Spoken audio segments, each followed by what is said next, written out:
The marriage certificate trembled in Sarah's hands. 20 minutes ago, she'd signed her name in careful script next to his, Yoon Tae-jin, a name she'd only known for 3 weeks.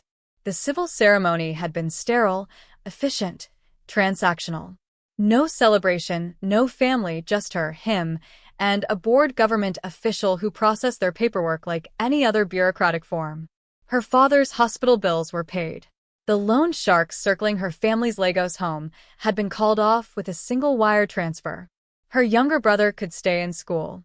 Her mother could sleep without fear of men pounding on their door in the middle of the night. All it cost was Sarah's freedom and a signature binding her to a man she'd met exactly twice. Yoon Tae-jin stood across the registry office speaking in rapid Korean to his assistant, Mrs. Chun, a severe woman who'd presented Sarah with the marriage contract 3 weeks ago with all the warmth of a tax collector. He was striking in a dangerous way. Sharp features that looked carved from marble, dark eyes that calculated everything they saw, a tall, lean body that moved with controlled precision. At 35, he was 12 years older than her, a pharmaceutical executive whose company had operations spanning 3 continents. And according to whispers Mrs. Chun had reluctantly shared, he'd been married 3 times before. All 3 marriages ended within a year. All 3 ex-wives left Korea immediately after the divorces. None ever spoke publicly about their time as Mrs. Yoon. The drive to his home, their home now, took 45 minutes through Seoul's Gangnam district, past luxury boutiques and high-rises that gleamed like crystal towers. Sarah sat in the back of the black Mercedes, separated from Tae-jin by the center console and an ocean of silence. He worked on his tablet, occasionally taking calls in Korean she couldn't follow despite her 3 months of language study. She'd come to Korea 6 months ago for a teaching contract that dissolved when the academy abruptly closed, leaving her stranded with an expiring visa and a family, depending on money, she could no longer send. Desperation had led her to answer Mrs. Chen's advertisement. Foreign bride needed for successful businessman. 1-year minimum commitment. Generous compensation. Separate accommodations available. She'd thought separate accommodations meant her own space, her own room at least. The house materialized like something from an architectural magazine, modern glass and steel perched on a hillside overlooking the Han River. Beautiful. Isolated. The nearest neighbor hidden behind high walls and perfectly manicured hedges. Tae-jin exited first, waiting as she retrieved her single suitcase, everything she owned in this country. His hand touched the small of her back as he guided her inside, and the heat of it burned through her modest dress. The foyer was massive, all marble and modern art. A woman in a gray uniform appeared, middle-aged, with kind eyes that went carefully blank when she saw Sarah. "This is Mrs. Choi," Tae-jin said in perfect English, his accent precise and somehow making Sarah's skin prickle. "She manages the household. Anything you need, ask her." Mrs. Choi bowed slightly, but didn't smile. "Your room is prepared," she said, and something about the emphasis on your made Sarah's stomach tighten. Tae-jin led her up a curved staircase.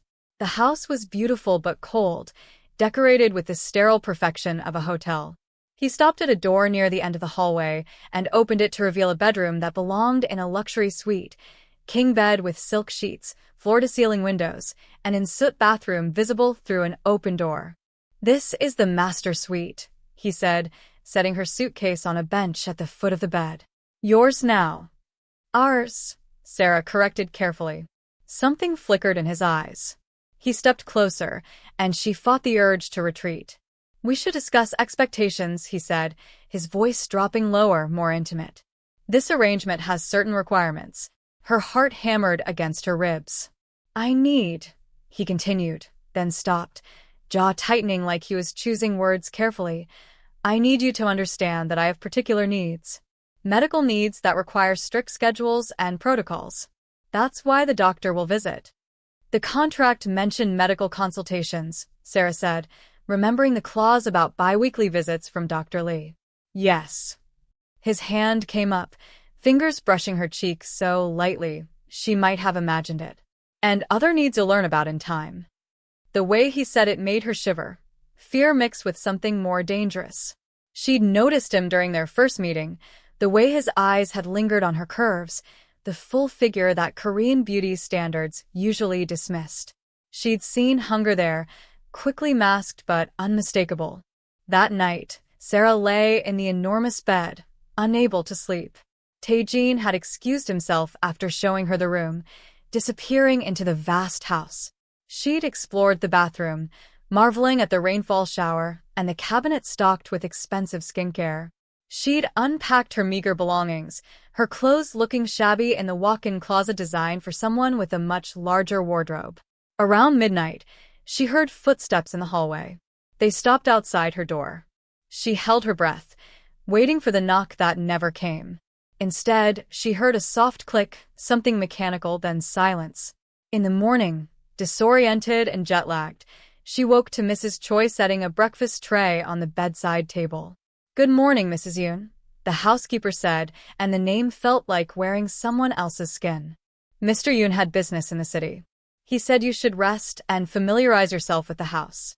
"Where does he sleep?" Sarah asked, sitting up. Mrs. Choi's expression went carefully neutral.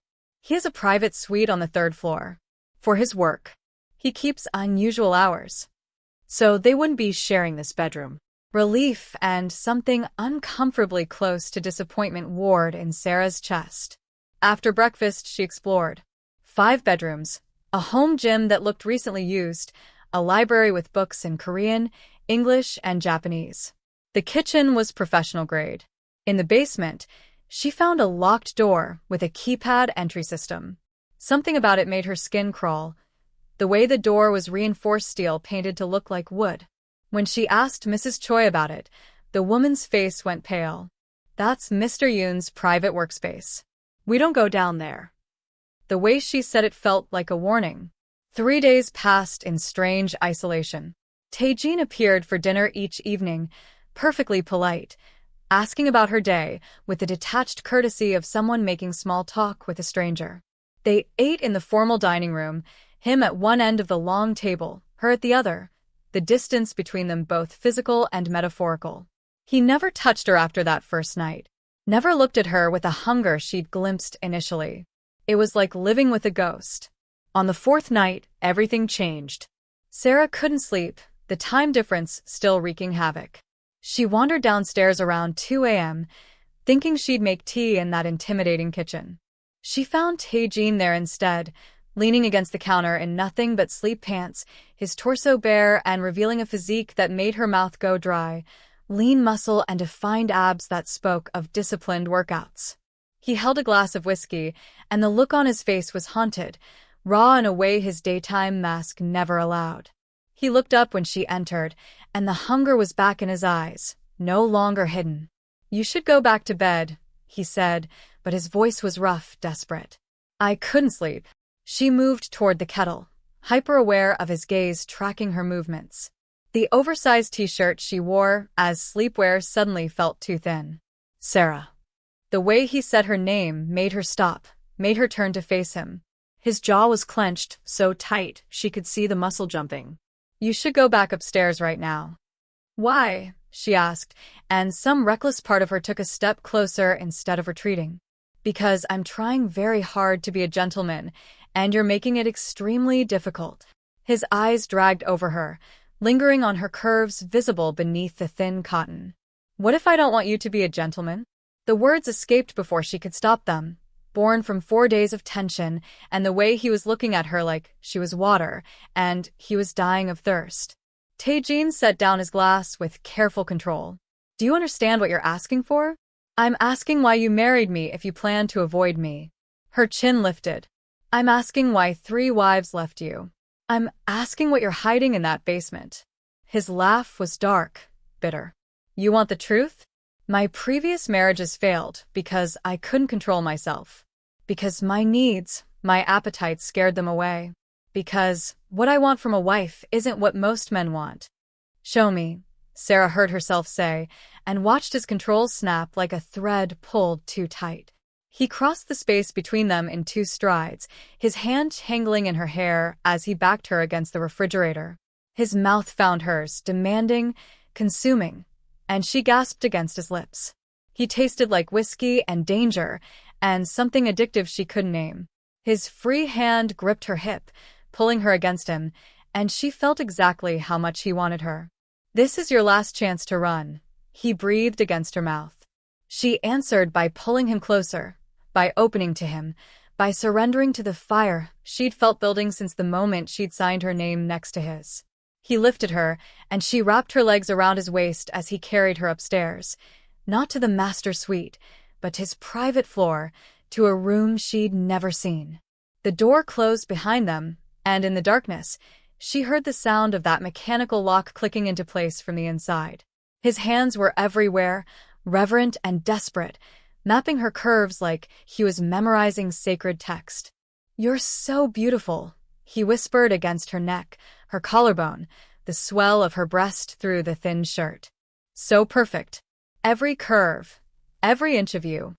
The next morning, Sarah woke alone in Tae-jin's bed, morning light filtering through curtains she didn't remember closing.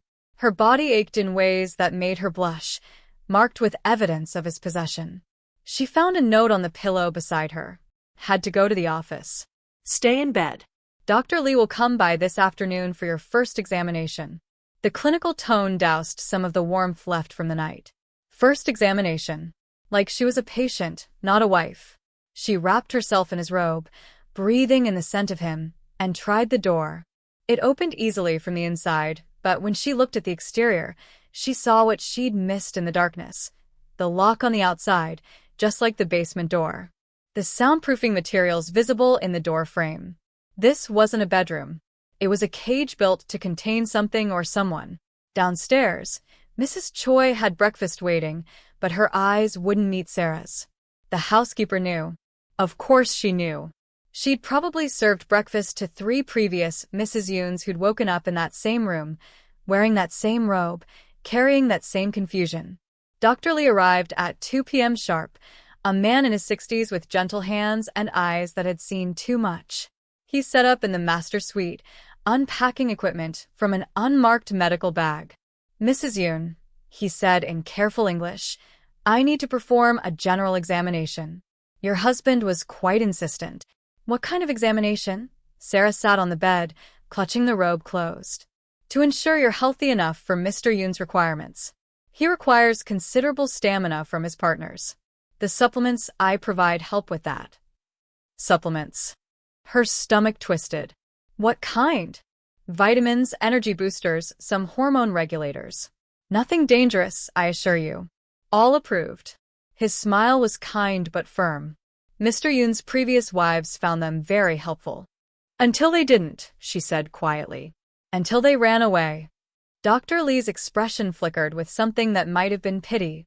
"Mr. Yoon is a man of intense appetites. Not every woman can accommodate that long term. But you're different, I think. Stronger." "How do you know?" "Because you're still here, asking questions instead of calling a lawyer." The examination was thorough, professional, and deeply unsettling. He took blood samples, checked her vitals, asked invasive questions about her medical history and pain tolerance. When he left, he provided a weekly pill organizer with medications she didn't recognize, along with strict instructions about timing and dosage. Tae-jin returned at 6 p.m. with flowers, expensive roses that Mrs. Choi immediately arranged in a crystal vase. He found Sarah in the library, curled up with a book she wasn't reading. "How is Dr. Lee?" he asked, sitting beside her on the leather sofa. His proximity made her pulse race, her body remembering everything from the night before. "You drugged your other wives," she said, not looking at him, "to keep up with you." His hand found hers, thumbs stroking her knuckles. "I didn't drug them. I provided supplements to help with recovery and energy. Being with me is physically demanding, Sarah. I won't apologize for that." "So you locked them in the soundproofed room. The cage you built upstairs." His jaw tightened. "That room exists because I needed a space where I couldn't hear them leaving. Where I could pretend for a few hours that I was normal, that I didn't drive away everyone who tried to love me." The vulnerability in his voice cracked something open in her chest. "I'm not running," she said, turning to face him fully. "But I need to understand what I married into. What you need from me. Everything." His eyes held hers, dark and desperate. I need everything you're willing to give, and then more. I need to touch you, taste you, own you in ways that are probably unhealthy. I need you so much it scares me, and that's why I've been avoiding you.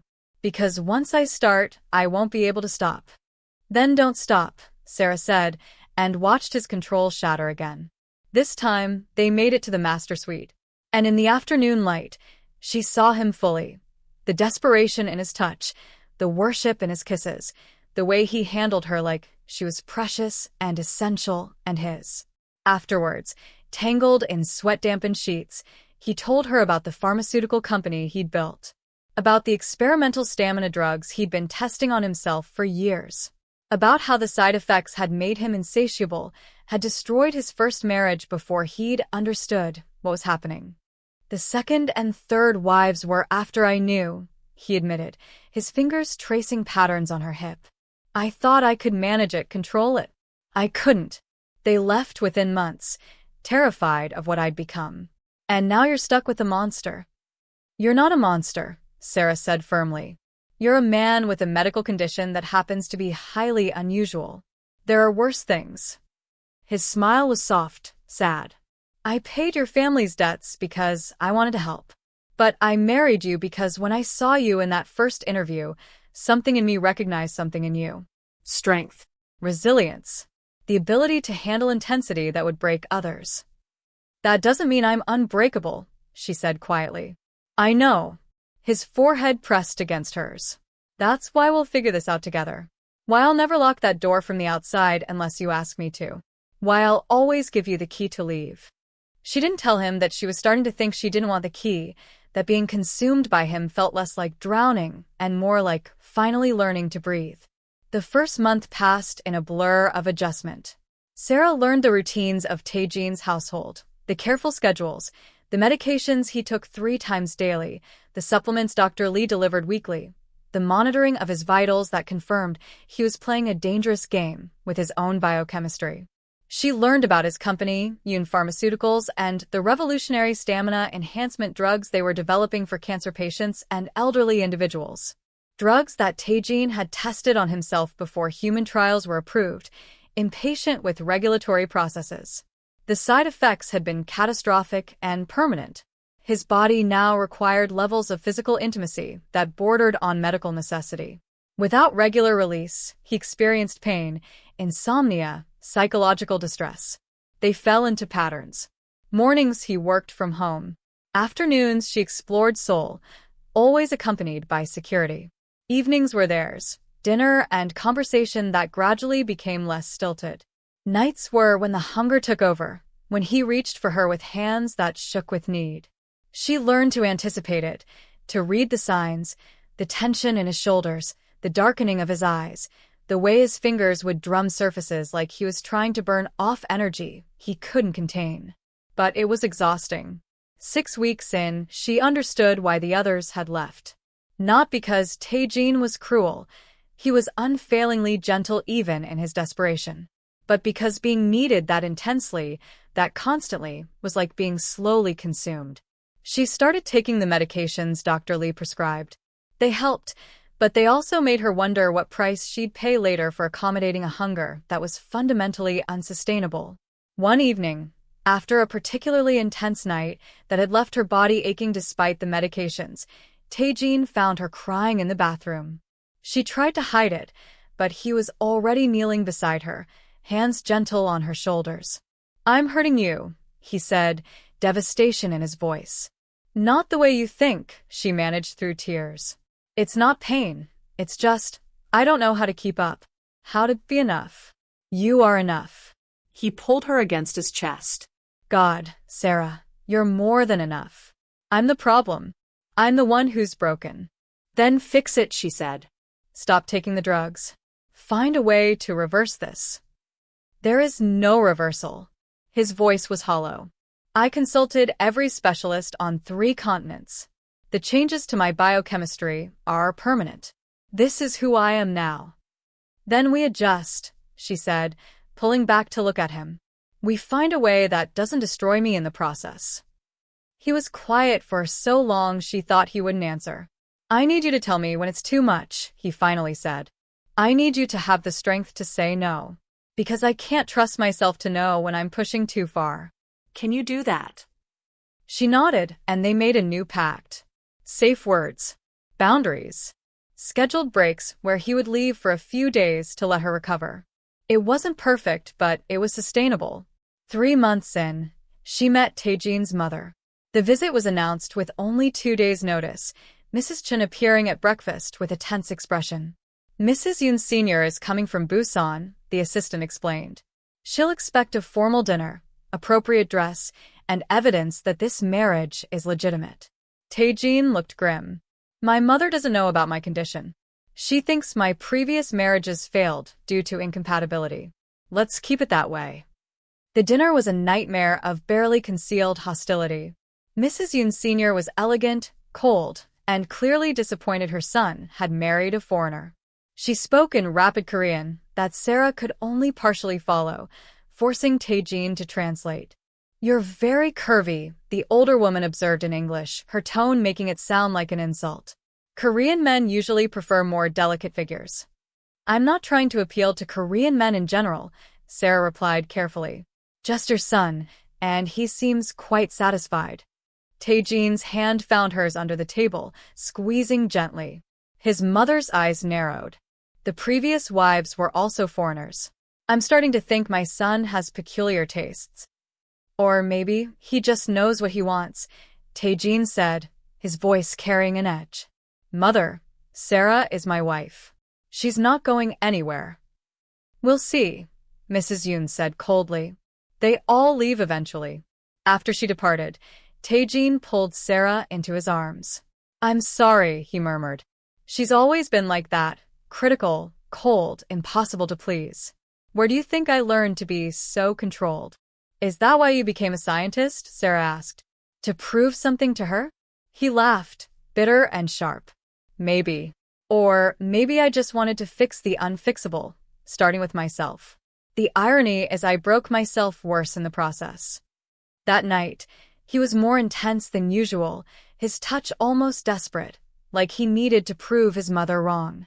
She let him consume her, understanding that sometimes the only way through intensity was surrender. For months in, the first real danger appeared, not from Taejin's appetites, but from his business. A rival pharmaceutical company had been trying to acquire Yoon Pharmaceuticals for years.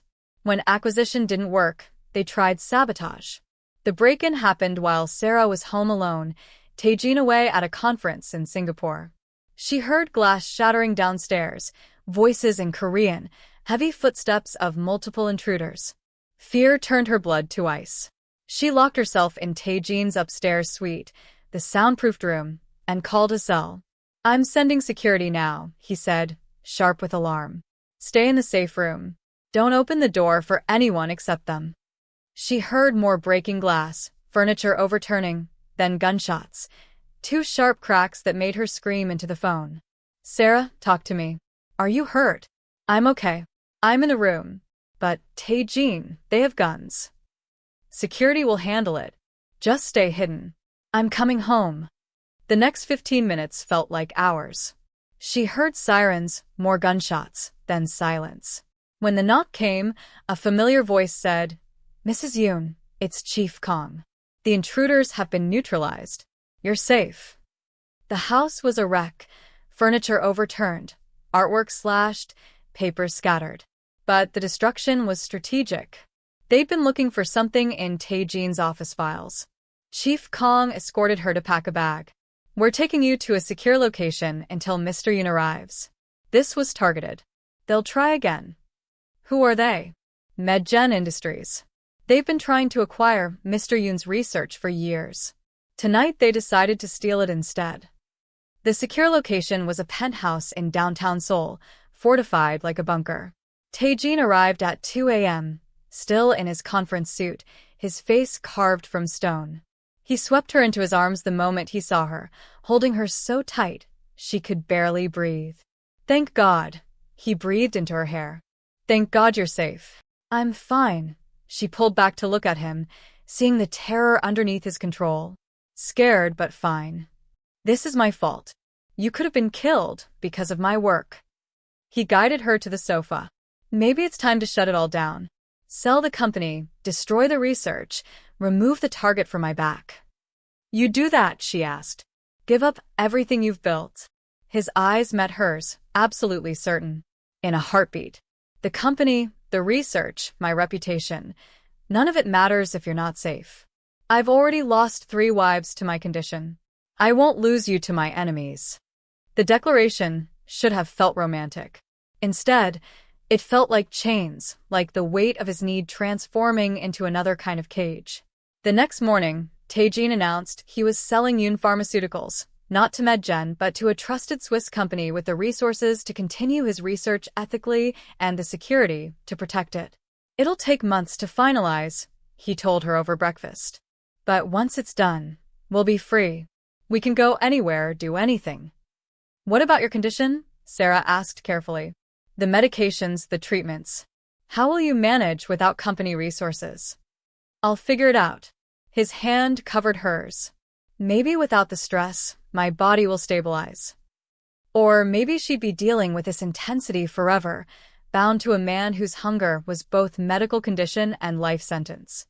5 months in, they left Korea for an extended honeymoon while the sale finalized. Tae-jin chose an island resort in the Philippines, private villas with their own beaches, staff who respected privacy, enough isolation that he could let his guard down. For 3 weeks, they lived in a bubble of salt water and sunshine. Tae-jin's hunger didn't disappear. The condition was permanent, but somehow it felt different away from Seoul's pressure. More manageable. More like passion than compulsion. The medications Dr. Lee had prescribed ran out, and Sarah didn't ask for refills, curious if she could manage without chemical assistance. She could. Barely, but she could. On their last night at the resort, lying tangled in sheets that smelled like ocean, Tae-jin turned to her with unusual seriousness. I need to tell you something about why the others really left. She waited, pulse quickening. I thought at first it was the intensity, the physical demands, he continued slowly. But the last wife, Gracie, she told me the truth before she left. She said she felt like she was disappearing, like being consumed by my need was erasing her identity, like she stopped being Gracie and just became the thing that fed my hunger. His voice cracked. I'm terrified I'm doing that to you. Sarah took his hand, choosing her words carefully. Sometimes it feels that way, she admitted. Like I'm more medicine than wife. But that's on me too, for not speaking up, for not setting boundaries. For letting myself be consumed, because it felt easier than fighting. So, what do? We start treating me like a partner, not a prescription, she said. You involve me in decisions. You ask about my dreams, my goals, not just my capacity to handle your needs. You remember that I'm a person with my own desires. I can try. He pulled her closer. God, Sarah, I want to try. Because you're not just medicine to me. You're the first person in years who's made me feel like more than my condition. When they returned to Seoul, reality crashed back. The sale had stalled, MedGen mounting legal challenges. Tae-jin spent 12-hour days with lawyers, coming home exhausted and tense. His hunger intensified with stress. The medications ran low, Dr. Lee having difficulty securing supplies without company infrastructure. They were spiraling. 6 months in, everything came to a head. Tae-jin collapsed during a board meeting, his body finally revolting against years of biochemical manipulation. They rushed him to a private hospital where specialists ran tests confirming what Dr. Lee had feared. The experimental drugs had caused permanent damage to his endocrine system. His body was slowly destroying itself. He had maybe a year, possibly less, before organ failure became inevitable. Unless they tried an experimental treatment.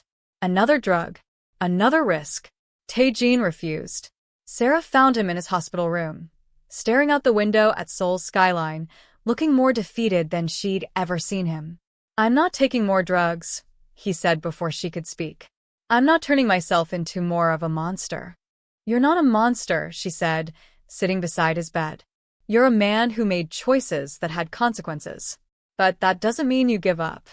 What's the alternative? He asked bitterly. Live another year consuming you until there's nothing left? Watch you disappear? That's not living. None of those are the only options, she said firmly. We try the treatment. We hope it works. And if it doesn't, we make what time we have count. He turned to look at her. Really look at her. Why are you still here?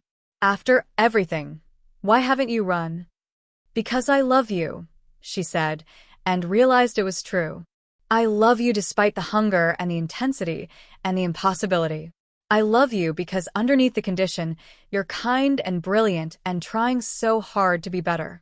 I love you because leaving would hurt more than staying. I don't deserve you. Maybe, she said. But I chose you anyway. So stop trying to be noble and let me make my own decisions. They tried the treatment. 8 weeks of infusions, carefully monitored drug cocktails designed to reset his endocrine system. The side effects were brutal, worse than anything before. Some days Taejin couldn't get out of bed, his body racked with pain as his biochemistry recalibrated.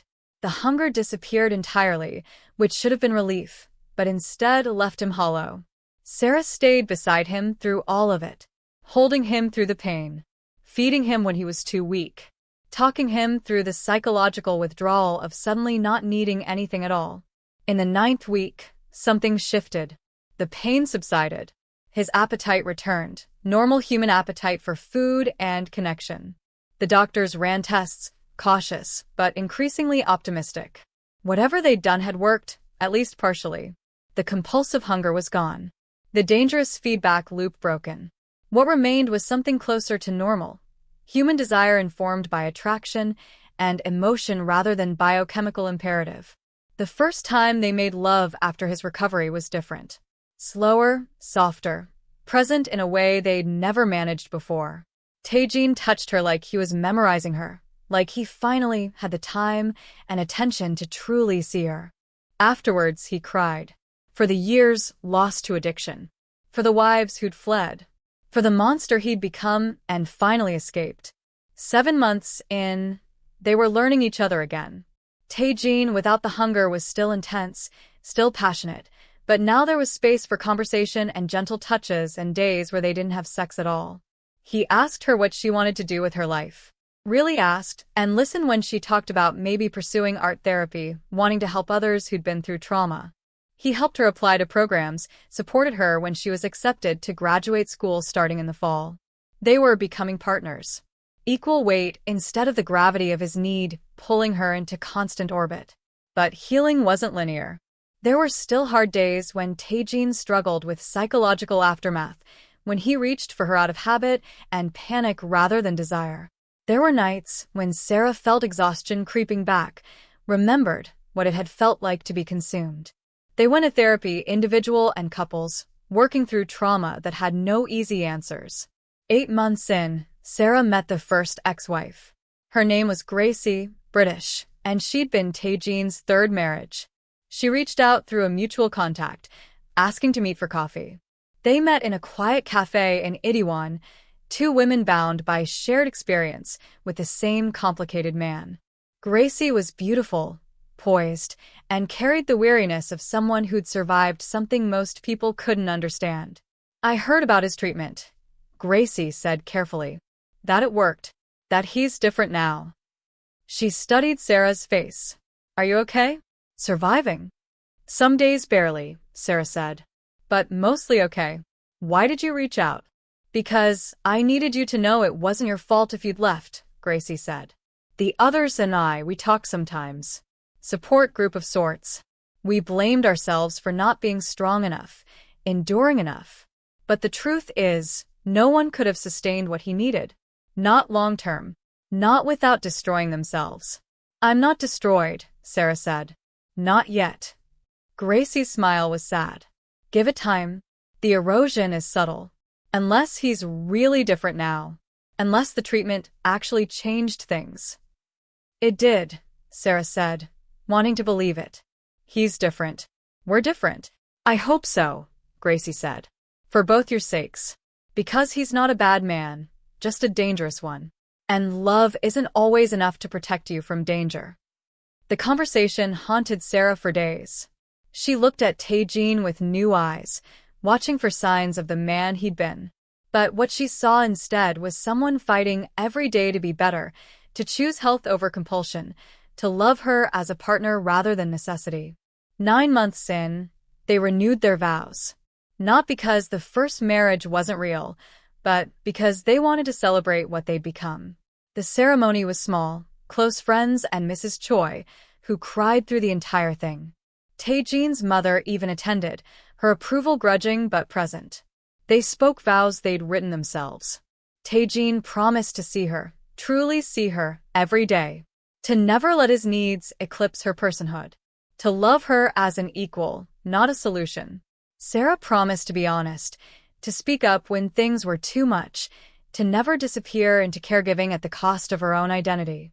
When they kissed, it felt like a beginning rather than a continuation. 10 months in, Sarah discovered she was pregnant. The news came with complications, her body's hormone levels still recovering from months of supplements. The doctors weren't sure if she could carry to term, if her system could handle the stress. Taejin was terrified. The idea of her body going through more strain because of him, even indirectly, nearly broke him. He wanted her to terminate, to choose her health. But Sarah wanted to try, wanted to believe her body could do this. They compromised on careful monitoring, weekly appointments, plans for every possible complication. The pregnancy was difficult. Morning sickness that lasted all day. Exhaustion that medications couldn't touch. Her body struggling to nourish both herself and the growing life. But Taejin was there through all of it, attentive and supportive in ways that had nothing to do with his own needs. He brought her ginger tea, rubbed her swollen feet, stayed up researching pregnancy complications.